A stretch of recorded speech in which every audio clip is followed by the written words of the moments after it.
In 2021, Hornby released their eagerly awaited LNER Class W1 Hush Hush. Last year I reviewed the original version, as you can see in front of you. Now Hornby have released the rebuilt W1, which I will be looking at in today's video. How well does this model stack up? Well, sit back and relax as we find out.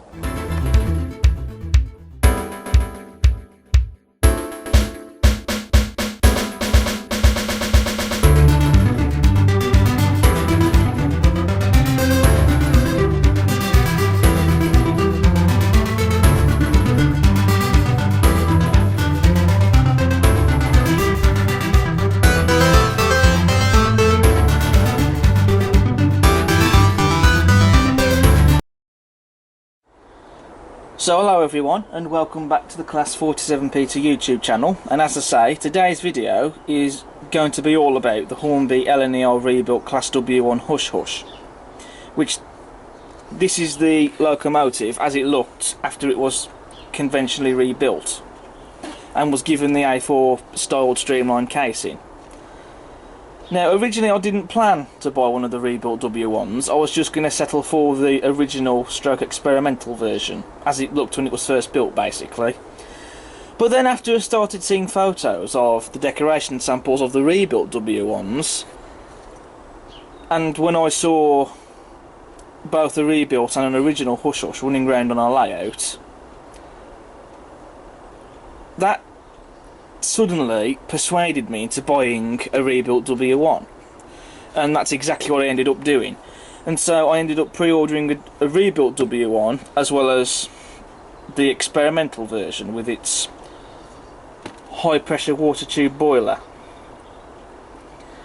And so the version I went for on the rebuilt W1 is the LNER Garter Blue, which I think is a very smart livery and suits the loco rather well.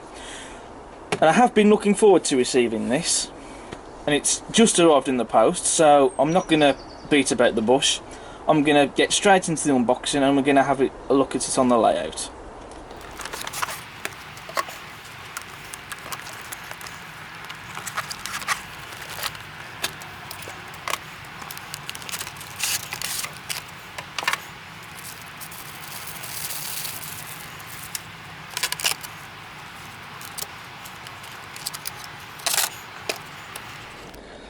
So here we have the model out of the box and down on the layout. First thing to report, no quality control issues. The model was very well packaged as well, so that's great. Out of the box, she's an absolute beautiful runner, has a very smooth mechanism, works both ways. Does need running in though, of course, as with every new model does, but you know, this is a top quality model that we expect to see straight out of the box. So we'll make a start with the detail then. So first of all, as standard, we've got sprung metal buffers. I don't really have much care for sprung buffers, as I've said many times before, but they're there anyway. But they are at least made of metal. You know, I do prefer the metal buffers over the plastic ones, if I'm honest. We do have a dummy coupling hook on the front, although I think I'll be replacing that with a dummy screw-link coupling, which I think will look a bit better on this model. On the front of the loco, we have the loco's running number 10,000, very crisply applied, and we've also got separately fitted lamp irons as well, which is great to see. And we've also got rivets as well on the front of the loco. On the front, just above the cod's mouth door, we have a separately fitted lamp iron, and also just in front of the chimney we have a separately fitted whistle, which, looking at it, looks to be a whistle that's been made of turned brass, rather than a piece of plastic that's just painted to look like a whistle. So I think that's a great bit of detail to have that. On the streamlined casing of the locomotive, we have separately fitted wire handrails, and we've also got, on this side of the loco, underneath the handrail, steam piping. And that's not moulded, that's a separately fitted piece of detail, that.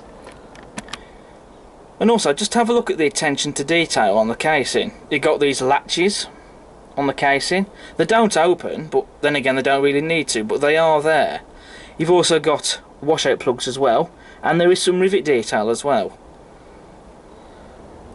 On the rear pony truck we have an axle box and spring and rivets as well, and we have a footstep.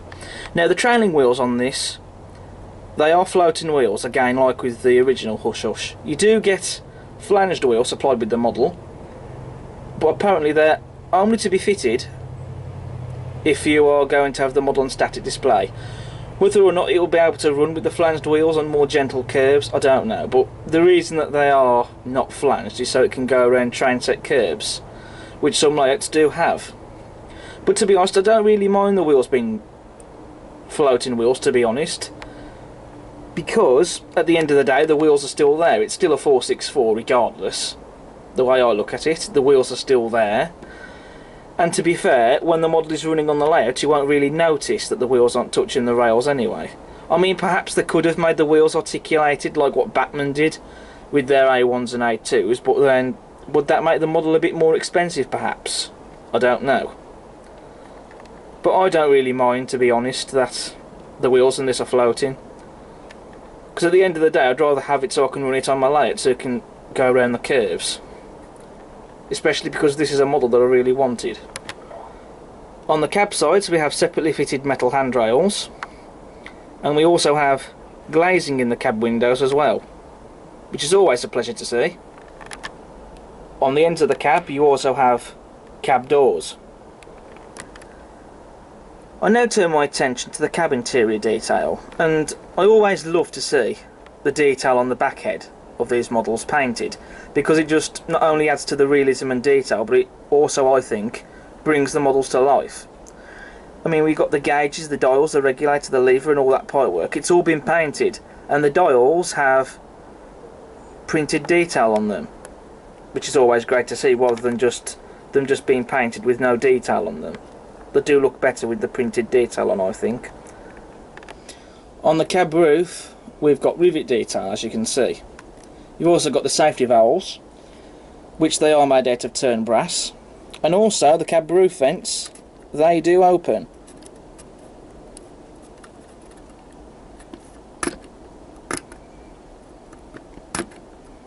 This particular one, however, doesn't seem to really want to play ball.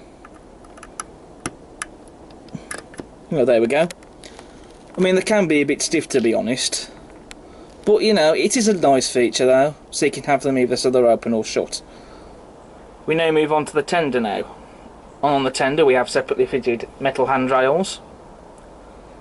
The tender is also fitted with metal wheels, as we want to see.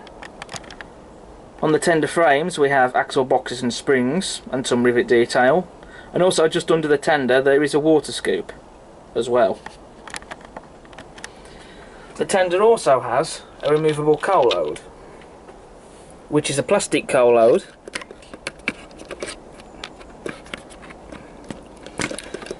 and see, you can either put real coal on top of the plastic coal load or fuel the tender with real coal, which is something I shall be doing at a later date. I also love how the corridor on the corridor tender has been modelled. I think it's been done rather well. And also at the back of the tender you have that plate there with rivet details on, and that's just over the water filler cap, which you can see there. The water filler cap itself doesn't open, but doesn't really need to. On the rear of tender we have a corridor gangway. We have separately fitted metal handrails. You've also got steps for the crew to climb up to get up to the tender. You also have separately fitted lamp irons. There's a slim tension lock coupling fitted to this model, and of course, like on the Loco, the tender has sprung metal buffers. You also have the rear window portal on the tender, and I like how the rim around that has been painted a silver colour, and you've also got glazing in that little window as well. You can't see into the tender, but that's still a great bit of detail to have. I'll just quickly show you the other side of the Loco, which, to be honest, the detail doesn't really differ that much on this side, although there are some couple of detail differences. One of the latches, for example, on the model, particularly on the running board, as you can see here, is open, and you can see the lubricator boxes in that. And again, it's just the attention to detail like that that's just fantastic. Also, on this side of the Loco we do have the reversing rod, and also we have some other little rod of some form just under the skirting, just here, as shown in the photograph. And also on this side of the pony truck we also have some separately fitted steam piping as well. Moving on to the livery application now, which I think is stunning. There's no imperfections or blemishes anywhere at all. It's a very nice even coat of paint. And the blue is an absolute beautiful shade of blue, and I would say it's the correct shade of blue as well. And I think what really sets this livery off are the red wheels, which I think are very striking. You've also got LNER crisply applied on the tender, and the loco's running number 10,000.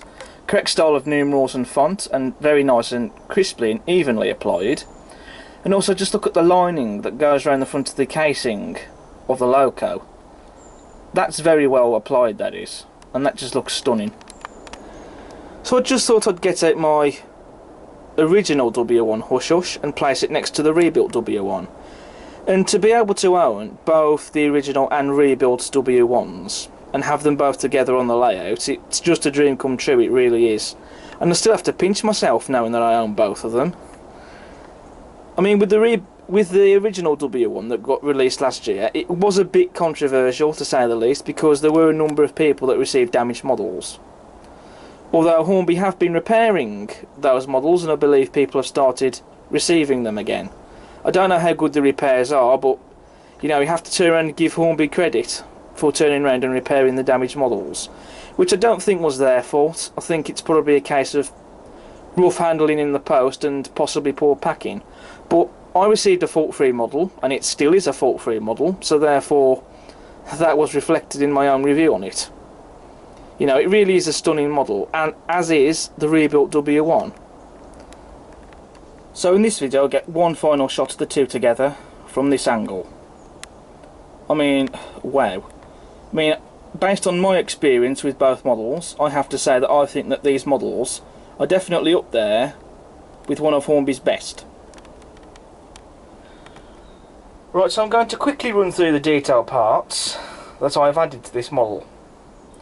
So first of all, one thing I have done, there's a couple of things that I've added to the model that weren't included in the detail pack. I've added a dummy screw link coupling because I think that looks a bit better than just the coupling hook without the chain link or even a screw link coupling on it. I've also added the vacuum pipes on both the loco and the tender. I put the vacuum pipe on the loco at a slight angle. Also, I have fitted lamps to this model. Now, you don't get any lamps supplied with the model, although it would have been nice if you did, because you get lamps pre-fitted to the original W1. So why we don't get any lamps with the rebuilt one, I don't know. But with the Batman V2 you do get spare lamps, so I put a couple aside for the rebuilt W1, and I've just glued them onto the lamp irons, because I'm never going to be changing the lamp codes over on this loco, because it's just going to be pulling express passenger trains. I've also added the drain cocks as well, and this model has a hump coupling.